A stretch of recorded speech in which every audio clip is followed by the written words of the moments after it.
Before we get into today's Steelers mailbag and some news on the defensive coordinator hire, hit that big red button and subscribe if you want more Steelers coverage all season and, of course, off-season as well. We are just 58 subs away from hitting 8,000. Let's do it for Tommy Maddox, which I guess works out there. Hit that big red button and subscribe right now.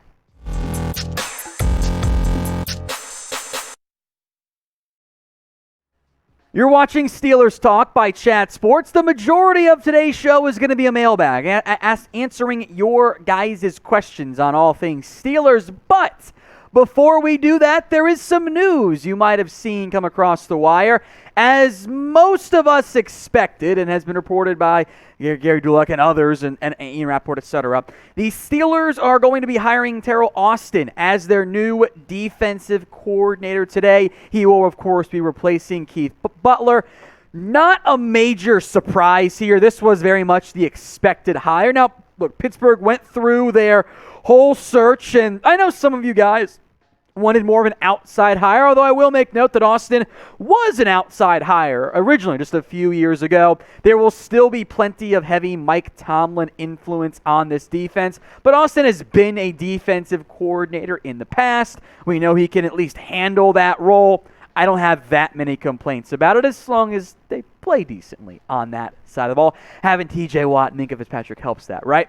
So I want you guys to like the video to show Teryl Austin some love as the team's new defensive coordinator. All right, now let's get into the bulk of today's show, the mailbag, because we didn't want to delay it anymore since you guys have been asking for it. First up, a trade question. Shocking, I know. From Steelers fan 2929. Would you trade Diontae Johnson, Schobert, and 2 first-round picks for Aaron Rodgers? This is a very intriguing route that I'm excited to see how things go down for. Now, the level of quarterback, even if you swap out like a Russell Wilson or whoever in place of Aaron Rodgers, I think you've actually got a pretty good starting point from that perspective. You're offering a good to great player in Diontae Johnson, 2 first-round picks, which we know are going to be later first-round selections, and a linebacker. Specifically for Green Bay, they need linebacker help. I don't think Schobert has any real value. I get why you're including him in the trade. It makes some sense. You're saving some money, sending a player who's not great to a team that needs help with that spot, so I get it. I don't think he has that much value, though, in the end.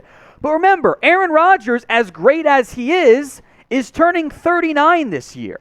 I think the actual value for Rodgers might not be as high as other QBs because how many more years does he have at the top? 2, 3, 4 maximum? That value does bring it down a little bit. So I think your offer here is a pretty solid one. So would you make this trade? Type in a Y for yes or N for no. Maybe it's the inclusion of Johnson that gets you a little bit spooked. This will be the pinned comment on today's video. So I want to hear from you guys. Type in Y for yes or N for no.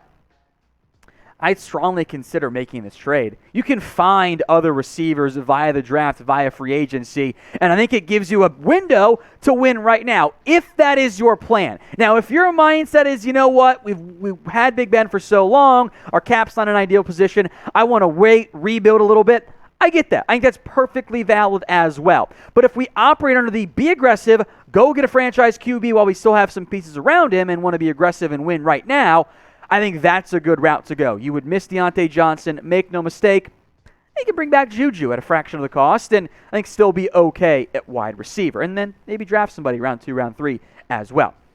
Next up from Joseph Ori. Hope I'm pronouncing that last name correctly, my friend. What are your thoughts on drafting offensive tackle Trevor Penning from UNI, that's Northern Iowa? With his size and strength, he would certainly seem to fit the bill for the Steelers' offensive line.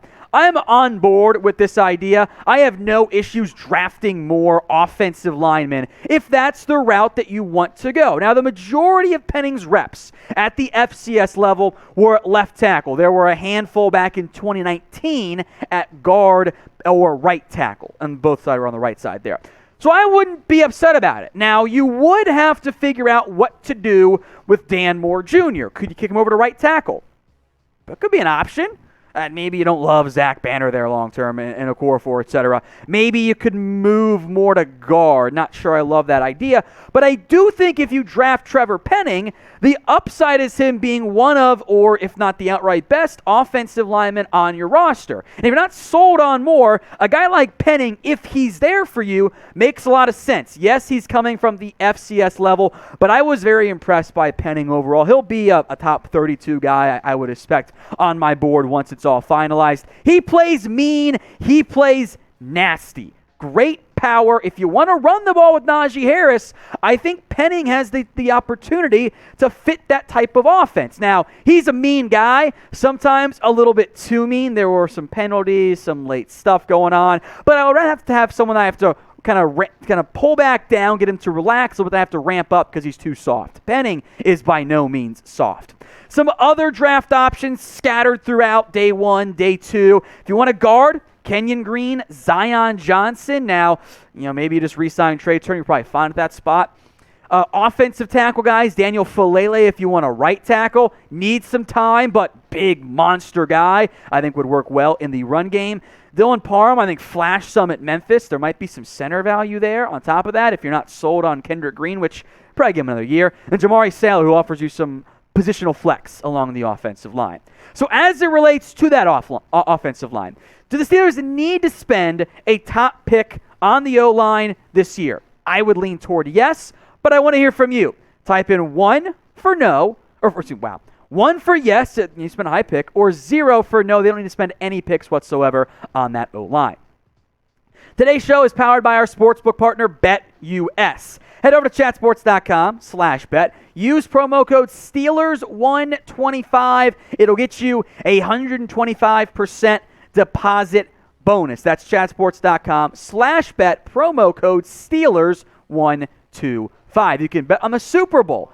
I would assume you're not going to bet on the Bengals. The Rams now back to a 4-point favorite. They were 4.5. That line has dipped a little bit, so if you feel good about the Rams, now's your chance. Go bet on them to cover that spread and use promo code Steelers125 at chatsports.com/bet. From Ricky Bobby 09, I haven't seen that much tape on Malik Willis. I want the Steelers to draft a QB, but I don't know if it should be Willis or Kenny Pickett. Of course, Pickett is the local kid. Let's start with Willis here. He has more upside. I don't think there's a higher upside prospect. The potential to be a top 10 QB is quite as high as anybody as it is Malik Willis. There's also a lot more risk there. Has a fantastic arm, can run, has the traits that you're looking for. As a pure passer, he is not there yet. Somebody will talk themselves probably early in the draft into thinking that Willis can be their version of Josh Allen. Now, Kenny Pickett had a bit of a Joe Burrow type year for Pitt. He was okay, was maybe a day 3 guy at Pitt entering this year. 5th-year senior, explodes, puts up more touchdowns through the air this year than his entire career combined. It was incredible. He actually reminds me a little bit of Jared Goff. Generally, pretty accurate quarterback, doesn't have very good hand size, is probably a better athlete than Jared Goff is, and arm's just okay. And I think there are moments under pressure he's not great. Pickett right now is a better pure passer than Malik Willis is. He's more accurate. That's not really up for debate. But what is up for debate is, okay, just how good can Kenny Pickett be? If you're telling me, Tom, one of these guys emerges as a top 10 QB in the NFL, I have no doubts it would probably be Malik Willis. If you're telling me one of them is out of the league in 3 years, I'd have no doubt that's also Malik Willis. So, how risky, how aggressive do you want to be? And do you think that Willis can work on the things that need fixing in the offseason? Do you trust the person? Because that's a big factor. That's why Josh Allen, Dak Prescott, others have gotten so good. They are addicts. They busted their ass off the field, away from the team, and they got better. Willis has the upside to be just as good as those guys. Does he get there? That's a lot easier said than done. So pick a QB to draft. Type KP for Kenny Pickett, or type in MW for Malik Willis. We will have draft coverage all year long for you guys. More news and rumors, draft targets, rumors, etc. We got you covered. So hit that big red button and subscribe for free videos almost every single day right here on Steelers Talk.